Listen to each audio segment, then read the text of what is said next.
Cuando era niña, su padre jugaba con sus cabellos rizados. Ella era feliz, como toda niña, junto a papá. Y mientras jugaba con sus cabellos, mamá jugaba también con ella, la abrazaba, disfrutaba su vida de niña. Como toda niña refugiada en los brazos fuertes y cariñosos de papá. Pero la vida es así. Creció y las malas decisiones, las malas amistades la llevaron lejos. Y finalmente esas decisiones terminaron por hundirla y denigrarla en una vida de la cual ella se avergonzó por mucho tiempo. Aquellos cabellos de niña rizados con los que jugaba su padre, ahora eran usados por hombres que denigraron su pureza y utilizaron su cuerpo como un objeto para desfogar en él sus deseos carnales. Sin embargo, llegaría el día cuando esos mismos cabellos secarían los pies de aquel que verdaderamente le amó. La historia de esta noche se encuentra en el Evangelio según San Lucas, capítulo 7, versículo 36. Y es la historia de una mujer que, según las palabras de Jesús, su historia se contaría hasta el final de los tiempos. Vamos a leer lo que dice la palabra de Dios. Te invito a que abras tu Biblia o la prendas si la tienes en tu dispositivo.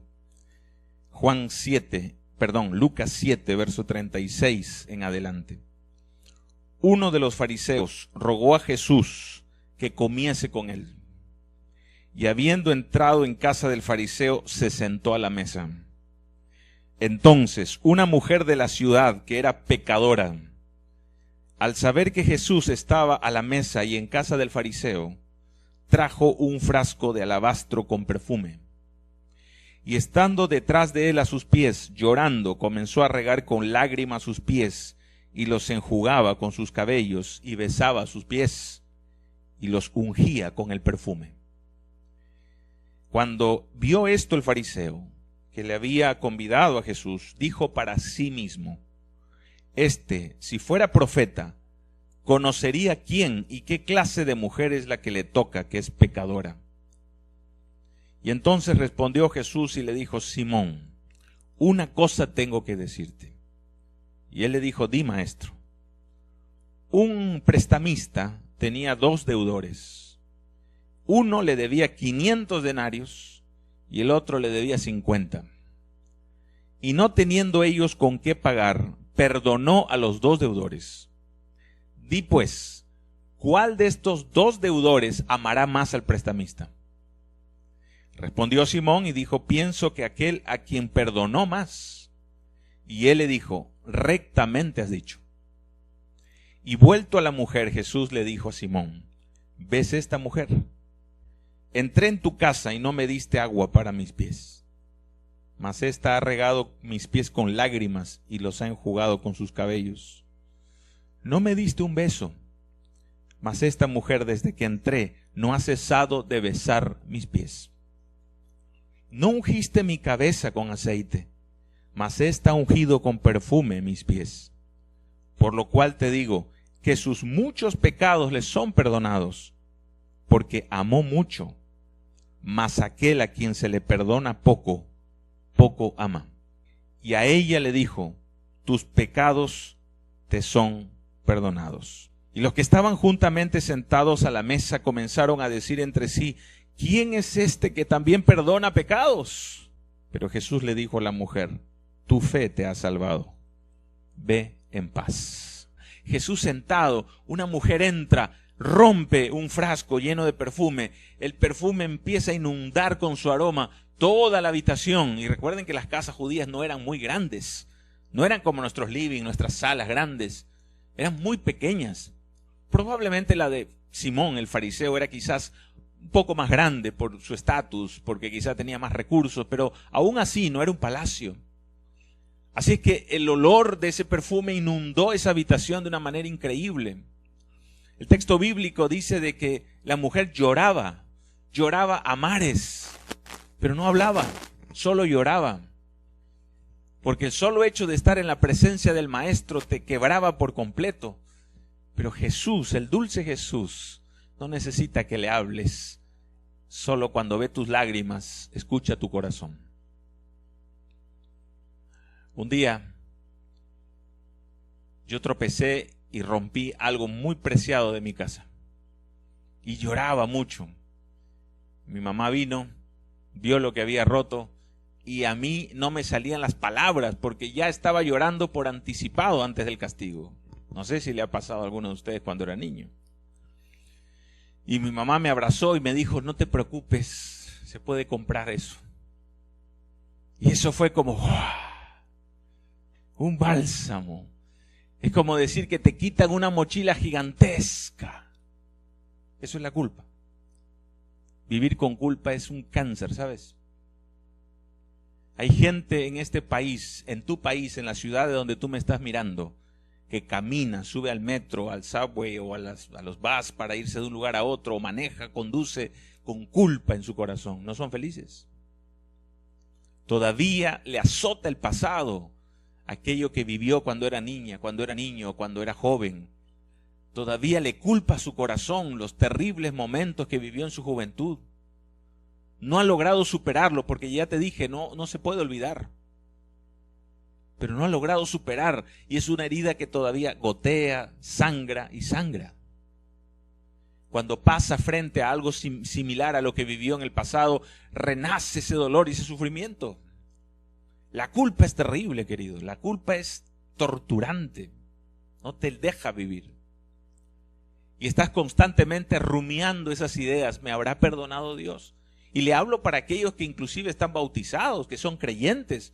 Tú que me escuchas, que eres católico, bautista, presbiteriano, metodista, adventista. Hay mucha gente dentro de las iglesias que viven con culpa. Y traducen su religiosidad como una forma de aquietaconciencia para tratar de silenciar su culpa. Y así se convierten en fariseos modernos. Y lo peor de todo es que para tratar de ocultar su culpa la proyectan en otros. Y están pensando siempre de lo malo que otros hacen cuando es una proyección de su propia maldad. Esos que siempre leen entre líneas, los submarinos yo le llamo, siempre están leyendo entre líneas. ¿Y por qué el pastor habrá dicho eso? ¿Qué habrá pasado? Y aquello y lo otro. Siempre están mirando con malicia al otro. Pero hablemos de esta mujer. Según los críticos y la mayoría de teólogos coinciden que era María de Magdala o María Magdalena, hermana de Lázaro y Marta, que por cosas de la vida se desvió del camino y entonces entró en una vida de promiscuidad. Algunos señalan que el mismo Simón, el fariseo, que le había convidado a Jesús a cenar esa noche, él mismo había tenido que ver con ella. Pero sin embargo, en una sociedad como la que se vivía en aquellos días, la palabra de un fariseo era mucho más potente que la palabra de una mujer, especialmente una mujer como María Magdalena. Ha ocurrido siempre y ocurrirá en todos los tiempos la injusticia.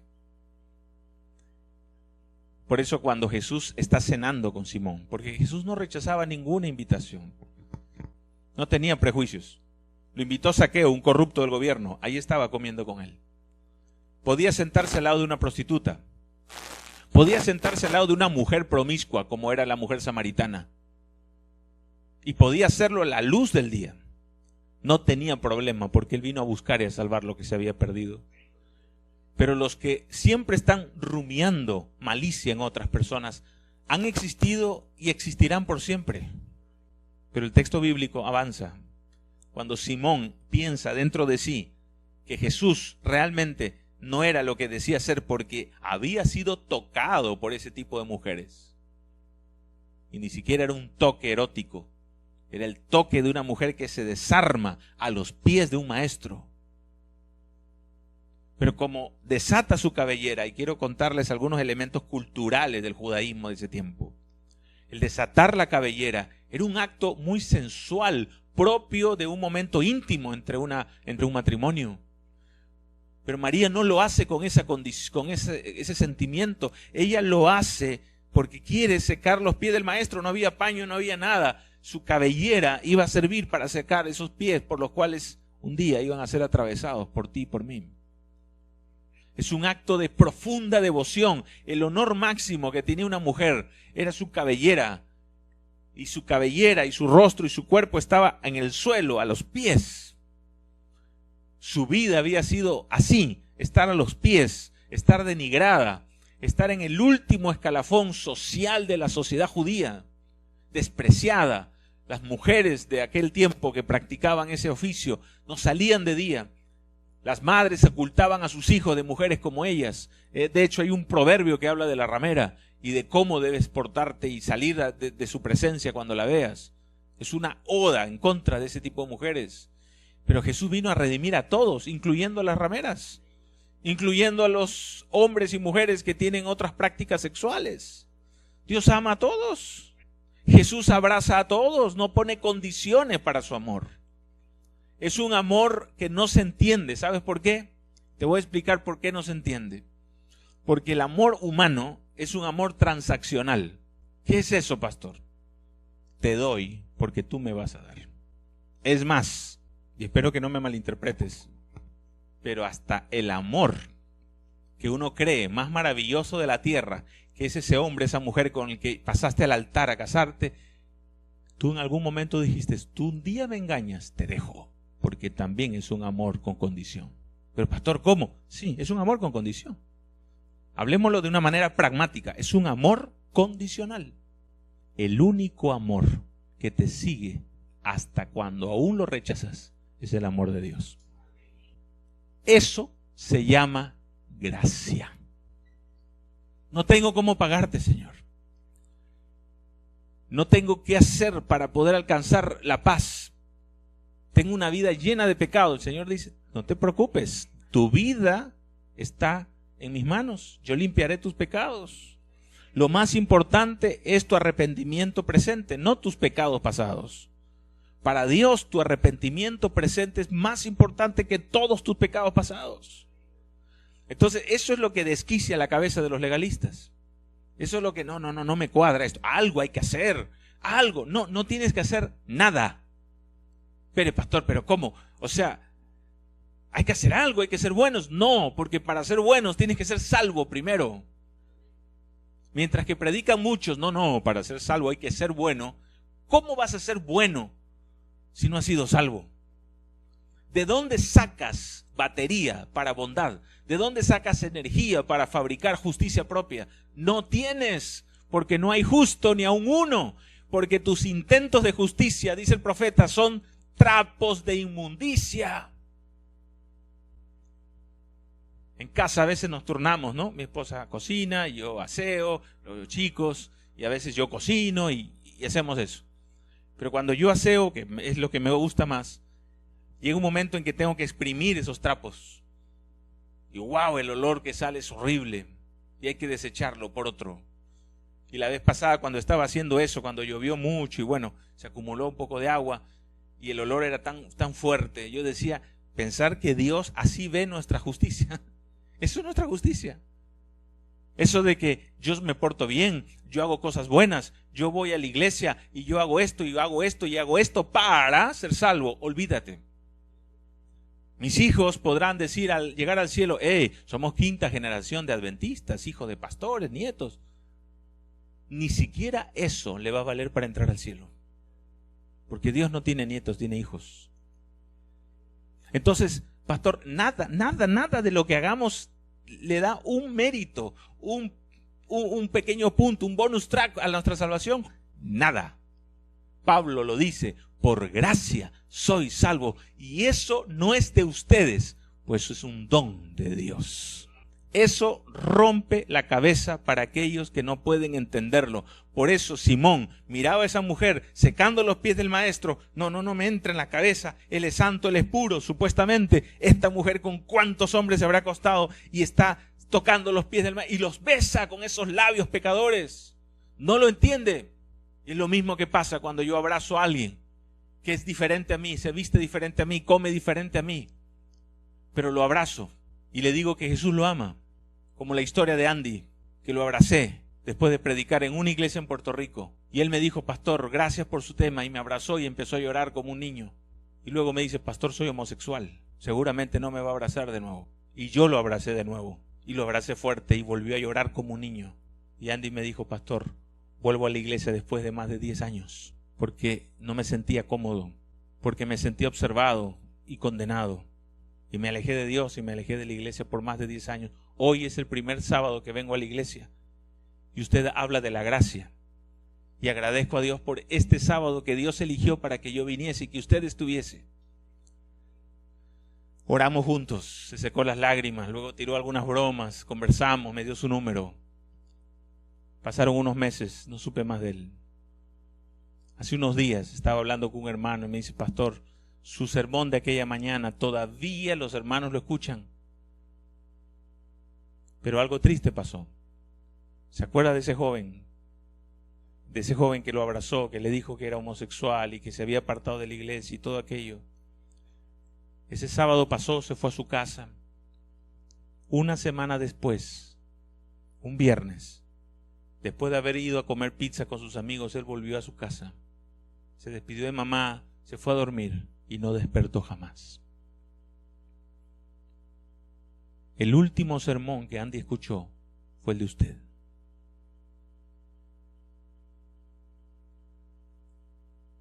Y yo me desarmé cuando este hermano me contó esa historia. Y le dije, por favor, ¿tienes el número de su mamá? Sí, pastor, se lo paso. Y llamé a la mamá en ese momento. Y la mamá me contó la historia, ya un poco más repuesta. Han pasado 2 meses de eso, 3 meses. Pero en algún momento se quebró. Y me dice, pastor, tengo su sermón grabado. Un muchacho me lo bajó de Facebook y lo tengo guardado. ¿Sabe por qué, pastor? Y lo escucho todos los días. Porque fue el último sermón que escuchó a mi hijo. Cuando hay gente que usa el púlpito para usar cañones en lugar de flores. Cuando hay personas que levantan a la iglesia como un tribunal, pero no como un refugio de la gracia.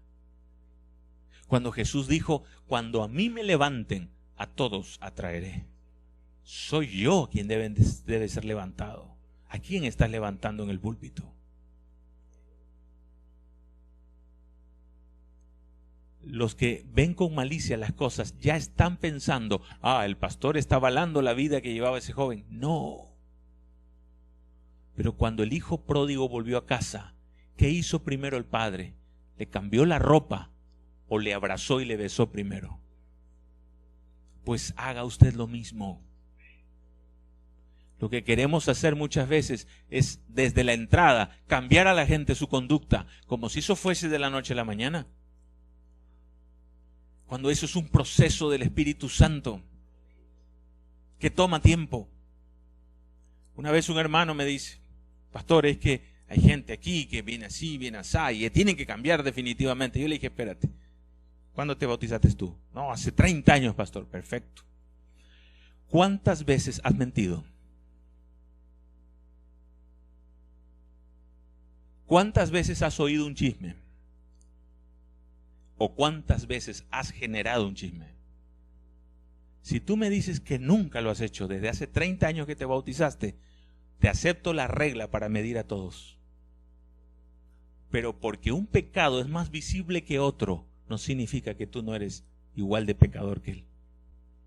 El bautismo no es la graduación de santos, es el inicio de una caminata con Jesús. Esos que están pensando que poco menos tiene que llegar al nivel de santidad para bautizarse, están equivocados, están creyendo en una teología equivocada, la teología de la prueba de discipulado, que la iglesia adventista no cree. Creemos en un proceso de arrepentimiento y confesión y en una renuncia de una vida de pecado, pero no significa que no vayamos a luchar con ella hasta que Jesús vuelva. Eso se llama santificación o caminata con Jesús. Y cuando esta mujer estaba allí rota, destruida, Jesús cuenta una historia con la que quiero terminar. Y dice, había un prestamista. Un hombre le debía y otro también. Este le debía 500 denarios, el otro le debía 50. Quiero explicarte qué era un denario. Un denario era el salario de un día. Por lo tanto, uno le debía 500 sueldos, casi 2 años. Para poder pagarle, el prestamista tendría que trabajar 2 años prácticamente sin comer, sin vestirse, sin pagar arriendo, sin pagar luz y agua, dar íntegramente ese sueldo a este prestamista. Era serio el tema. Y este otro le debía 50, cerca de 2 meses. Pero ¿quiere saber cuánto costaba el perfume de María Magdalena? 300 denarios, dice Juan 12. 1 año de trabajo. Eso dice Juan 12. 300 denarios costaba ese perfume. Pastor, ¿por qué era tan caro? Algunas teorías dicen que las prostitutas del siglo I, de la época de Jesús, no podían poner su dinero en los bancos, porque los banqueros judíos consideraban ese dinero sucio, inmundo. Así que ellas la guardaban, compraban algunas monedas de oro o lo invertían en especias aromáticas que eran muy valoradas en ese tiempo.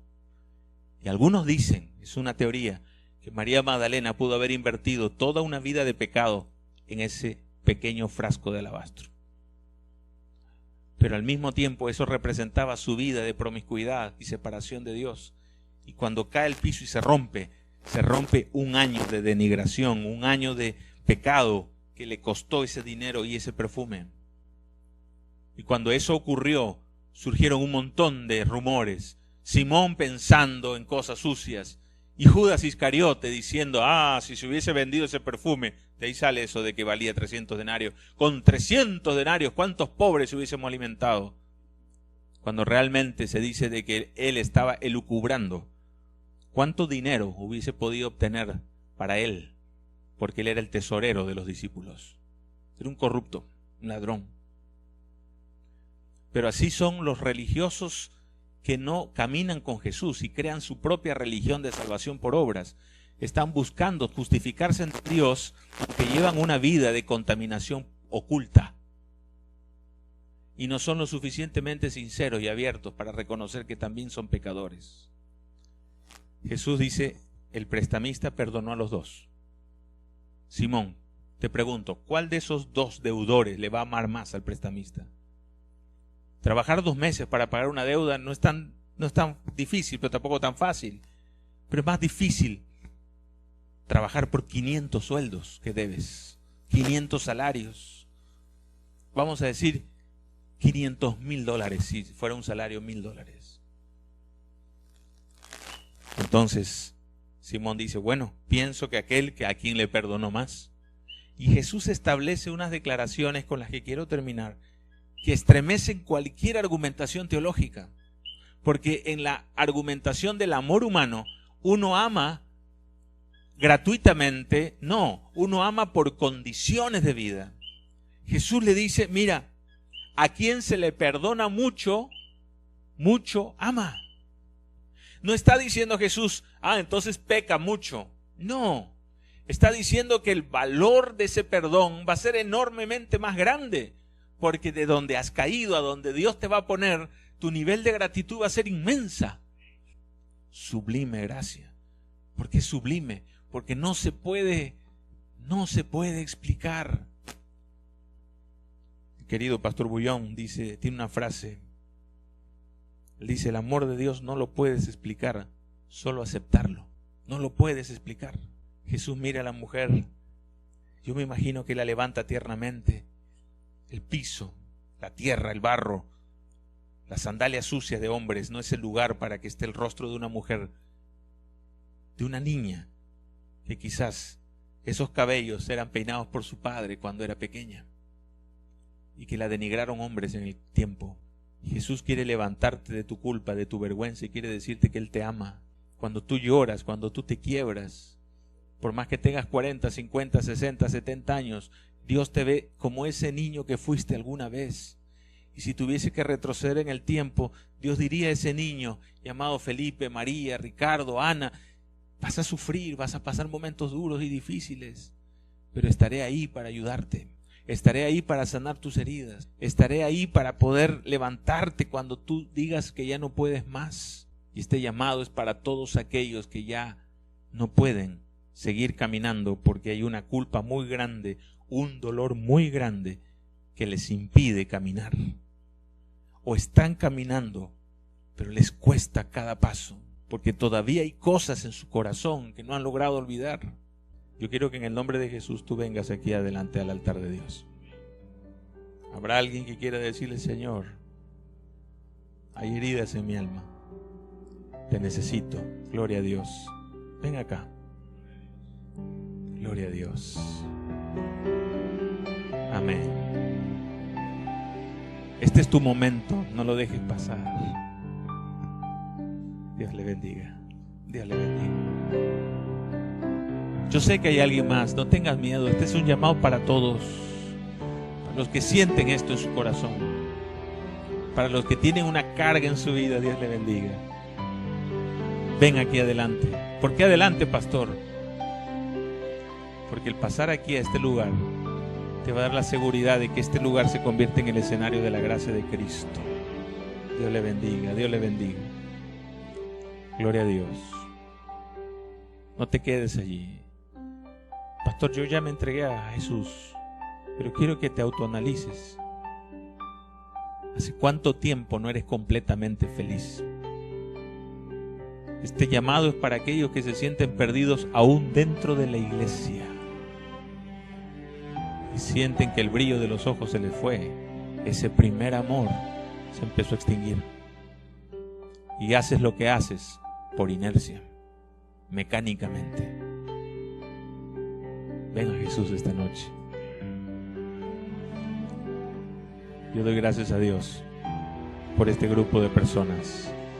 Si tú estás viéndome en las redes sociales, gloria a Dios por mi hermana, por Margarita también. Este llamado es para todos.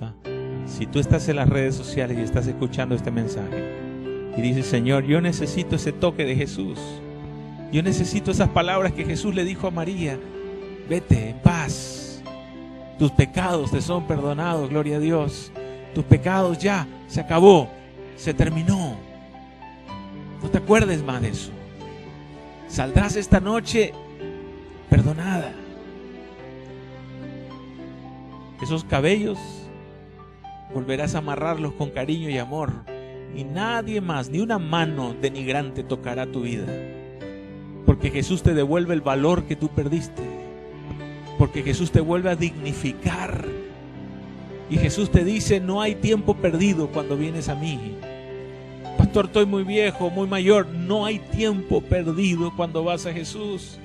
Los 70, 80 o 90 años que Dios te quiera regalar en la tierra es un entremés, es la nada misma con la eternidad que te espera si te entregas a Jesús. Por eso, en el nombre de Cristo, si tú me estás viendo en las redes sociales, allí en Facebook, toma tu decisión y di: acepto.